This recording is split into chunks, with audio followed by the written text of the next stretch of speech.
عقائد و تصدیقات۔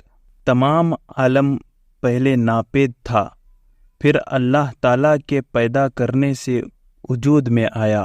جو مسلمان اللہ تعالیٰ اور حضور اکرم صلی اللہ علیہ وسلم کے حکموں کی پوری تابع داری کرے اور خوب عبادت کرے اور گناہوں سے بچتا رہے تو اللہ تعالیٰ کا دوست اور پیارا ہو جاتا ہے۔ ایسے شخص کو ولی کہتے ہیں۔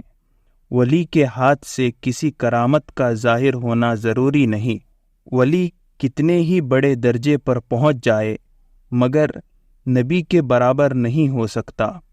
تمام صحابہ اللہ تعالیٰ کے ولی تھے۔ کوئی ولی جو صحابی نہ ہو مرتبے میں صحابی سے بڑھ کر یا برابر نہیں ہو سکتا۔ جب تک آدمی اپنے ہوش و حواس میں ہے کوئی عبادت اس سے معاف نہیں ہوتی اور نہ کوئی گناہ کی بات اس کے لیے جائز ہوتی ہے۔ اولیاء اللہ کو بھید کی باتیں سوتے یا جاگتے میں معلوم ہو جاتی ہیں، ان کو کشف یا الہام کہتے ہیں۔ اگر وہ شرع کے موافق ہو تو قبول ہے ورنہ رد ہے۔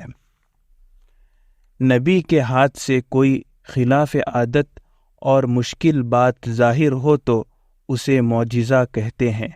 معجزہ، کرامت یا معونت انسان کا فعل نہیں ہوتا بلکہ اس کا فاعل حقیقی اللہ ہوتا ہے جو اپنے بندوں کے ہاتھوں سے اس کو ظاہر کرتا ہے۔